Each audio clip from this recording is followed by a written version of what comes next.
মোবারক বলে, বন্ধু বাড়ির ভেতরে যাওয়ার মতো পরিবেশ আমার হাতে নেই, আমি ব্যস্ত মানুষ, হজে যাচ্ছিলাম, আমার এই ছেলেটা কাঁদছিল, ওর কান্না থামানোর জন্য আমি এসেছি।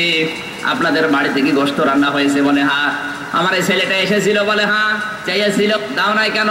কথা বলে না, চোখের পানি ফেলে দিয়ে বলে, হুজুর দুঃখের কথা বলবো কি, আমার বাড়িতে আজ 3 দিন পর্যন্ত চুলায় কোনো আগুনই জ্বলে না। আমি ময়দানে গিয়েছিলাম কাজের সন্ধানে, কিন্তু কাজ পাইনি।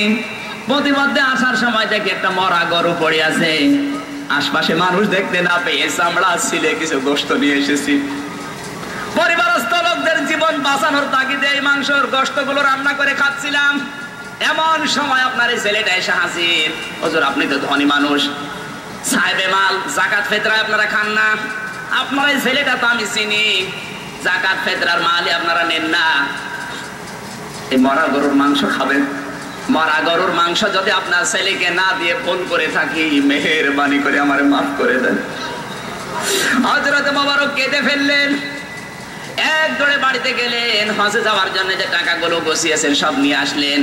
ডাক দিয়ে বলে, ভাই আপনি আমার এলাকায় বসবাস করেন, এত কষ্টে আছেন, আমি খোঁজ নিতে পারি নাই, আমি ফরজ হজ করেছি, নফল হজে যাচ্ছিলাম, আমার দরকার নেই, আপনি টাকাগুলো নেন, খাবার কিনে পরিবারস্থ লোকদেরকে খাওয়ান, বাকি টাকা নিয়ে ব্যবসা বাণিজ্য করে প্রতিষ্ঠিত হন, জীবনে এই টাকা আমারে আর ফেরত দেওয়া লাগবে না, আল্লাহর রাস্তায় আপনাকে আমি দান করে দিলাম। 45 দিন পর হযরতে মোবারকের বন্ধু এসে বলে, মোবারক তুমি হজ থেকে কবে আসলে? হযরতে মোবারক বলে, বন্ধু আমি এবার হজে যাইনি, হজের টাকাগুলো এক গরিব প্রতিবেশীকে দিয়ে দিয়েছি। বন্ধু বলে, কি বলো তুমি? আমি যখন আল্লাহর ঘর তাওয়াফ করি দেখলাম তুমি আমার সামনে, আমি যখন নবীজির রওজা জিয়ারত করি দেখলাম তুমি আমার সামনে দাঁড়িয়ে আছো, আমি যখন মিনা মুজদালিফায় দেখলাম তুমি আমার সামনে, সাফা মারওয়ায় যখন দৌড়াদৌড়ি করি দেখলাম তুমি আমার সামনে দৌড়াচ্ছ, সত্যি করে বলো তুমি হজ থেকে কবে আসলে?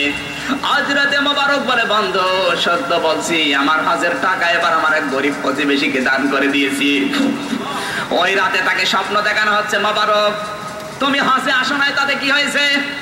তোমার যে স্যাক্রিফাইস, তোমার যে দান, এই দানটা আল্লাহ এত বেশি কবুল করেছে, একজন ফেরেশতাকে তোমার আকৃতি ধারণ করিয়ে এবছরে হজের যতগুলো কাজ আল্লাহ নিজে সম্পাদন করে দিয়েছে। এই বছরে আরাফাতের ময়দানে যত লক্ষ লক্ষ মানুষ হজে এসেছিল, তোমার এই দানের ওসিলায় সবার হজ আল্লাহ কবুল করে নিয়েছে। শুধু নিচে খেয়ে পরে বাঁচবেন, আশপাশের মানুষের খবর রাখবেন না, এর নাম জিকির না, এটা সামাজিক জীবনের জিকির। এই জিকির আছে আজ, মানে জিকির করে যাচ্ছে, ভান্ডারে বাদ দেন, এইটার নাম জিকির। এরকম 9টা জীবনের জিকির আছে, আজকে আর কথা বলা ঠিক হবে না। জিকিরের বিস্তারিত আলোচনা আরো এলাকায় কোনোদিন আসলে কথা বলবো ইনশাল্লাহ। সম্মানিত ভাইরা, 16 তারিখে সোমবার দিয়া জুলুমের উপরে আলোচনা করব, দাওয়াত দিয়ে আজকের মতো।